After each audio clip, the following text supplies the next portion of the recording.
Bismillahirrahmanirrahim. Alhamdulillahi rabbil alamin.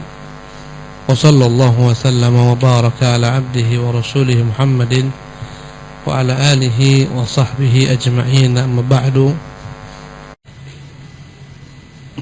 Qala Syekhul Islam Ibn Taimiyah rahimahullah. Berkata Syekhul Islam Ibn Taimiyah rahimahullah, wal Qur'an fihi min dzikri asma'illahi wa sifatihi wa af'alihi aktsaru mimma fihi min dzikril akli wasyurbi wan nikahi fil jannah. Berkata Syekhul Islam Taimiyah, Al-Qur'an memuat tentang nama-nama Allah dan sifat-sifatnya dan perbuatan-perbuatannya itu lebih banyak daripada Allah menyebutkan tentang makan, minum, dan perkara yang berkaitan dengan menikah, kenikmatan-kenikmatan yang akan diraih kelak di surga. Jadi kata Syekhul Islam, Quran ini penuh dengan nama-nama Allah, sifat-sifatnya, perbuatan-perbuatannya itu lebih banyak daripada Allah menyebutkan tentang nikmat yang ada di surga, berupa kenikmatan makan, minum, memiliki istri-istri di surga. Kata beliau, wal ayatul mutatamminatu li dzikri asma'illahi wa sifatihi a'zamu qadran min ayatil ma'ad. Bahkan ayat-ayat yang mencakup tentang penyebutan nama-nama Allah dan sifat-sifatnya itu lebih besar, lebih agung daripada ayat-ayat yang menjelaskan tentang perkara berbangkit, perkara hari kiamat. Fa'a'zamu ayatin fil Qur'ani ayatul kursiyyi. Ayat yang paling agung dalam Quran dialah ayat kursi, al-mutadhamminatu lidzalik. Dan ayat kursi itu menjadi ayat yang paling agung karena terdapat dalamnya nama-nama Allah Subhanahu wa taala. Dalamnya ada nama Allah, Al-Hayyu Al-Qayyum. Kama thabata dzalika fil hadits as-sahih alladhi rawahu Muslimun 'an an-nabi sallallahu alaihi wasallam. Sebagaimana yang telah terdapat dalam keterangan yang dikutip Muslim rahimahullah dari Nabi SAW, annahu qala li Ubay bin Ka'ab, Rasulullah pernah bertanya kepada Ubay bin Ka'ab, atadri ayyu ayatin fi kitabillahi a'zam? Tahukah engkau apa ayat yang paling agung dalam kitab Allah tabaraka taala? Qala Allahu la ilaha illa huwal hayyul qayyum. Ubay bin Ka'ab karena cerdasnya yang luar biasa, seketika dia dapat menyimpulkan ayat yang paling agung adalah ayat yang berbunyi Allahu la ilaha illa huwal hayyul qayyum.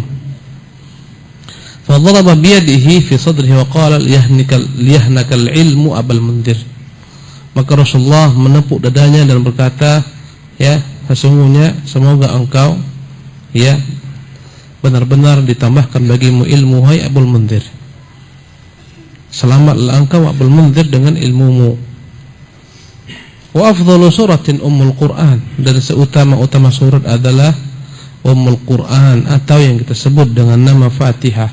Kenapa dia menjadi surat yang paling agung? Jawabannya, kama thabata dzalika fi hadits Abi Sa'id ibn al-Mu'alla fi sahih. Sebagaimana terdapat dalam hadis yang diriwayatkan oleh Abu Sa'id ibn al-Mu'alla dalam sahih, dalam hadis yang sahih, qala lahu an-nabiyyu, Nabi pernah berkata kepadanya, innahu lam yanzil fil Qur'an, innahu lam yanzil fit Taurati wala fil Injili wala fil Zaburi wala fil Qur'ani mithluha. Sesungguhnya tidak pernah ada turun dalam kitab Taurat, Injil, Zabur, bahkan dalam Quran seperti surat Al-Fatihah. Wa hiya sab'ul mathani, wahiyya sab'ul mathani, karena dia disebut juga dengan nama 7 ayat pujian kepada Allah. Wal Qur'anul Azim alladhi utituhu, dan disebut juga dengan Al-Qur'anul Azim yang telah diberikan kepadaku, dalam Sahih Bukhari. Wa fiha min dzikri asma'illahi wa sifati a'zam mimma fiha min dzikril ma'ad. Terdapat dalam surat Al-Fatihah ini nama-nama Allah dan sifat-sifatnya yang lebih agung daripada penyebutan tentang hari berbangkit. Nanti akan disebutkan ada 3 nama Allah yang mengacu kepadanya semua nama. Ya, Allah, Ar-Rabbu, Ar-Rahman. Dan itu semua terdapat di mana? Dalam surat Al-Fatihah. Waqad thabata fi sahih anhu min ghairi wajhin, dan terdapat dalam hadis yang sahih dari jalur yang banyak, anna qul huwallahu ahad, bahwasanya qul huwallahu ahad ta'dilu thulutsal Qur'an, sama dengan sepertiga Quran. Qul huwallahu ahad itu nilainya sama dengan sepertiga Quran. Ya, karena Quran itu dibagi menjadi 3. Ada dalamnya tentang Allah, kewajiban mentauhidkan Allah Subhanahu wa taala, ganjaran bagi orang-orang yang mentauhidkan Allah Subhanahu wa taala. Ya, dengan 3 jenis tauhid: rububiyah, uluhiyah, asma wa sifat. Ya. Kemudian dalamnya terdapat celaan kepada kesyirikan, ancaman kepada orang-orang musyrik, hukuman bagi orang-orang musyrik di dunia dan di akhirat. Ya, intinya sepertiga berbicara tentang tauhid dan ganjarannya, berbicara tentang syirik dan ganjarannya, dakwah menuju tauhid dan ancaman daripada kesyirikan. Ya, dan di situ Allah jelaskan dengan berbagai macam ragam versi ayat. Ya, ini sepertiganya. Sepertiga kedua berisi ahkam, hukum-hukum. Ya, hukum salat, puasa, zakat, hukum dalam bermuamalah, ya, berkaitan dengan transaksi muamalah dunia, jual beli, ya, kemudian muasyarah, pergaulan suami istri, hukum-hukum. Ini sepertiga yang kedua. Sepertiga yang ketiga, yang terakhir, yang berkaitan dengan akhbar, berita-berita tentang umat-umat terdahulu, ya, tentang para nabi-nabi yang telah punah dan binasa umatnya, berita-berita terhadap umat-umat yang datang belakangan, tentang huru-hara hari kiamat, tentang hari berbangkit, tentang dahsyatnya, ya, hari kiamat, tentang surga, tentang neraka. Intinya semua adalah merupakan akhbar, berita. Ya, inilah isi Quranul Karim. Sepertiganya tadi apa? Tauhid. Karena itulah dikatakan qul huwallahu ahad, sepertiga Quran, karena qul huwallahu ahad disebut dengan nama surah Al-Ikhlas. Dalamnya ada tauhid al-ilmi. Ya. Ulama Al-Qayyim menyebutkan tauhid itu dibagi 2. Ada namanya tauhid al-ilmi, yang kedua namanya adalah tauhid al-amali. Tauhid al-ilmi adalah tauhid yang menggambarkan bagaimana Tuhan kita Allah. Itu terdapat dalam surat Al-Ikhlas. Siapa Tuhan kita Allah? Qul huwallahu ahad. Dialah Tuhan Allah yang satu, tak berbilang. Allahus samad. Dialah Allah Tuhan tempat bergantung semua makhluk. Alam yalid wa lam yulad, Tuhan yang tak pernah melahirkan, tak pernah dilahirkan. Wa lam yakun lahu kufuwan ahad, Tuhan yang tak akan ada yang sekufu setara dengannya. Namanya tauhid apa ini? Al-ilmi, dialah Allah. Yang kedua tadi apa? Tauhid al-amali. Itu termaktub dalam surat Al-Kafirun. Qul ya ayyuhal kafirun, katakan Muhammad, wahai orang-orang kafir, la a'budu ma ta'budun, kami tidak menyembah apa yang kalian sembah. Ya, qul ya ayyuhal kafirun la a'budu ma ta'budun la antum a'buduna ma a'bud, dan kalian pun tidak menyembah apa yang aku sembah. Ya, sampai akhir ayat. Ayat ini menjelaskan bagaimana kaum mukminin beribadah hanya menyembah Allah, tak menyembah Tuhan selain Allah. Memproklamirkan bahwasanya ya inilah agamaku dan itulah agama kalian, silahkan amalkan. Lakum dinukum waliyadin. Namanya tauhid apa? Al-amali. Dan dua-duanya harus bergabung. Orang meyakini Allah memiliki kekuasaan yang mutlak, Tuhan yang satu, Tuhan tempat bergantung, Tuhan yang tak pernah melahirkan, dilahirkan, tak butuh kepada semua makhluk, Tuhan yang begitu dahsyatnya, kekuatannya, keagungannya, kesempurnaannya, tak ada yang sama dengannya. Tuhan seperti ini wajib dan layak untuk disembah. Namanya tauhid al-amali.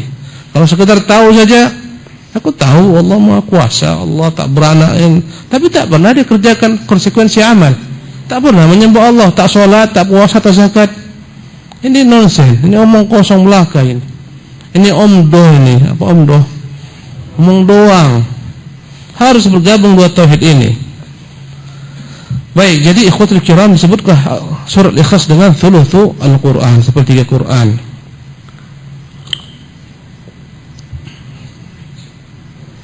Wa thabata fi sahih, terdapat dalam hadis yang sahih, annahu bashara alladhi kana yaqra'uha wa yaqulu, Nabi pernah memberitakan gembira kepada sahabat yang membaca surat ini berulang-ulang.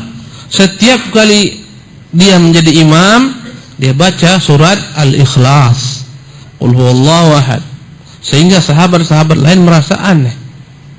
Tak ada surat lain, itu terus dibacanya. Maka mereka lapor kepada Nabi. Nabi pun memanggilnya dan bertanya, kenapa kau baca ini terus-menerus? Dia jawab, ya, sesungguhnya aku mencintainya Rasulullah. Ya, kata dia, inni la uhibbuha, aku sangat mencintai surat ini Al-Ikhlas, li'annaha sifatur Rahman, karena dalam surat inilah tergambar bagaimana sifat Allah Subhanahu wa taala. Tuhan yang satu. Cari agama dalam Islam yang punya Tuhan satu, tak ada. Cari, tak ada. Hanya Islam yang punya Tuhan yang satu. Nasara, Yahudi, yaitu agama-agama samawi, apalagi luar agama samawi, banyak Tuhannya. Ya, yang paling sedikit Tuhannya Majusi, dua Tuhannya, Tuhan api dan Tuhan gelap, kegelapan, Tuhan cahaya, Tuhan kegelapan.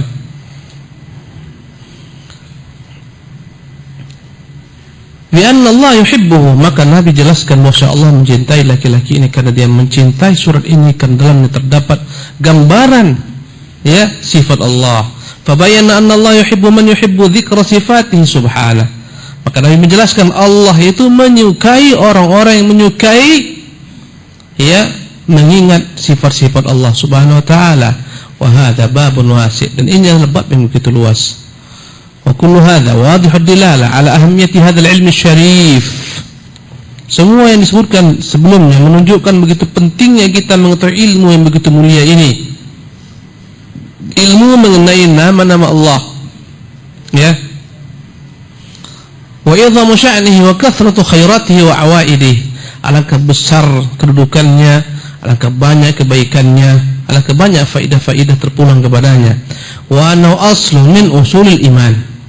Mengenal Allah dengan nama-nama dan sifat-sifatnya adalah merupakan dasar daripada dasar-dasar iman.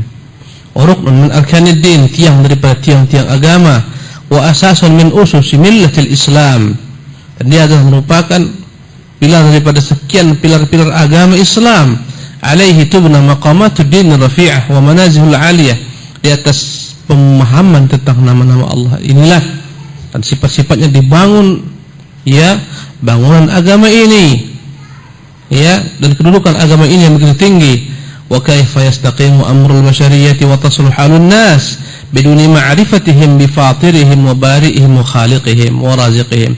Bagaimana mungkin dapat sempurna urusan manusia di dunia ini apabila mereka tak mengenal siapa Tuhan yang mereka sembah, Tuhan yang menciptakan mereka, ya, yang membentuk mereka, ya, Tuhan yang beri rezeki mereka. Wa duna ma'rifatin bi asma'il husna wa sifatil ulya. Apa guna dan bagaimana mungkin tegak urusan dunia ini bagi orang-orang yang tidak mengenal nama-nama Allah yang begitu indahnya, sifat-sifatnya yang maha tinggi, wa nu'utul kamilatud dala ala kamalihi wa jalalihi wa 'azamatihi, dan segala macam keterangan-keterangan tentang Allah yang menunjukkan kesempurnaan Allah, keagungan Allah dan kebesaran Allah. Wa annahu ma'budu bihaqqin wa annahu al-ma'budu bihaqqin wa la ma'budu bihaqqin siwah. Dialah Tuhan yang satu, yang hanya Dia semata yang berhak disembah, tak ada yang berhak disembah selainnya. Tuhan-tuhan banyak, tapi semuanya tidak berhak disembah karena memang Tuhan-Tuhan itu bukan Tuhan sebenarnya. Tuhan tak pernah mencipta, bahkan diciptakan. Ya, Tuhan tak pernah memberi rezeki, bahkan diberi rezeki. Walakinna aktsaran nasi syughluhum, ya, walakinna aktsaran nas syaghalahum ma khuliqa lahum amma khuliqu lahu.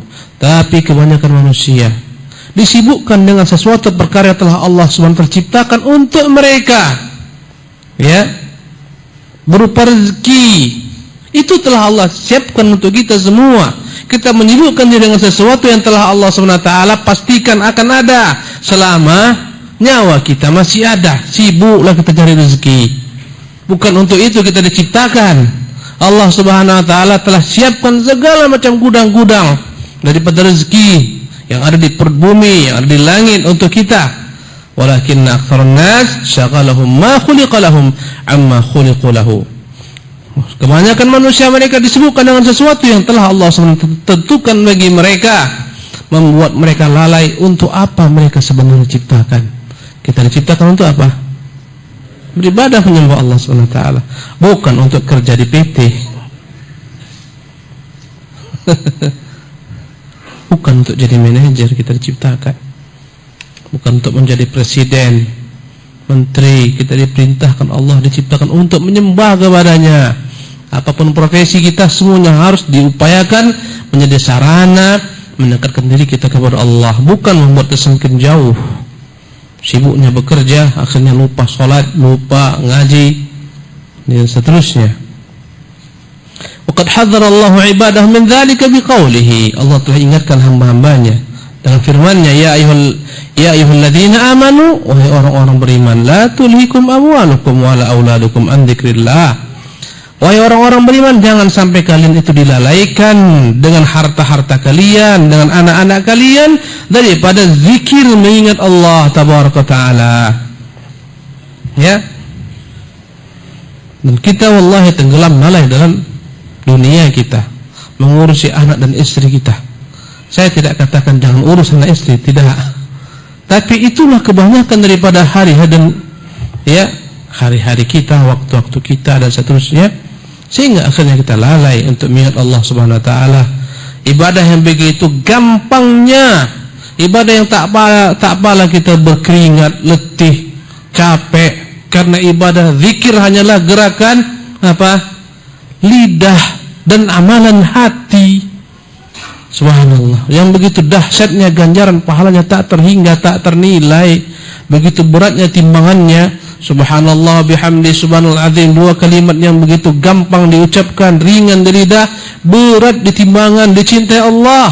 Apa payahnya sambil kita berjalan mengatakan subhanallah wa bihamdihi subhanallah al-azim. Maha suci Tuhan dan segala macam pujian baginya. Maha suci Tuhan, Dialah Tuhan yang Maha Agung. Tak ada payahnya.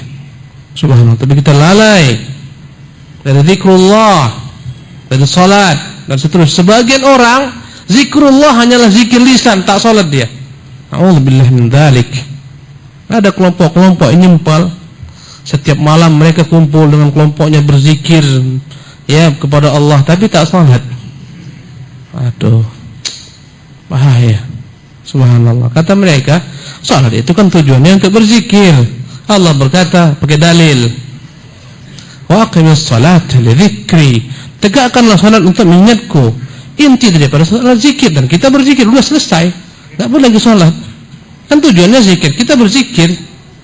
Ini agama batil. Nabi tak pernah ajarkan demikian. Nabi SAW sampai waktunya meninggal, sebelum meninggal dalam sekarat, tetap dia mengingat salat. Beliau pingsan dan kemudian siuman terjaga. Kata Rasulullah, apakah orang-orang telah salat? Belum ya Rasulullah, menunggu dirimu. Kemudian dia pingsan lagi, terbangun lagi, orang-orang telah salat. Subhanallah, si kawan ini tak salat ya. Allah. Saya pernah ngisi kajian di Pariaman, di Pasaman Barat. Ada seorang nanya, Ustaz, bolehkah saya duduk di majelis ini? Saya bilang silahkan. Tapi ini majelis orang-orang syariat, kami orang makrifat. Apa beda syariat makrifat, Pak? Orang syariat salat, kami enggak salat lagi. Saya tanya, mana lebih tahu, Bapak apa Nabi? Nabi sampai mati salat. Subhanallah. Ikhwatul kiram, kata Allah SWT, ya ayyuhalladzina amanu la tulhikum amwalukum wala auladukum an dzikrillah. Jangan sampai kalian disibukkan dengan anak istri kalian, harta kalian dari zikrullah. Dan zikrullah itu banyak jenisnya. Ya. Segala macam ibadah zikrullah tabaraka taala. Salat itu zikrullah. Ya. Mempelajari ilmu agama seperti ini zikrullah. Membahas perkataan Allah, sabda Nabi, yaitu zikrullah tabaraka taala. Ya, mengamalkan perintah-perintahnya zikrullah. Ketika kita mengamalkan perintah-perintahnya, berarti kita sedang mengingat Allah tabaraka taala. Semua amal ibadah, antum bersedekah itu sedang apa? berzikir dengan Allah, karena antum tahu Allah yang suruh antum bersedekah. Semua ibadah.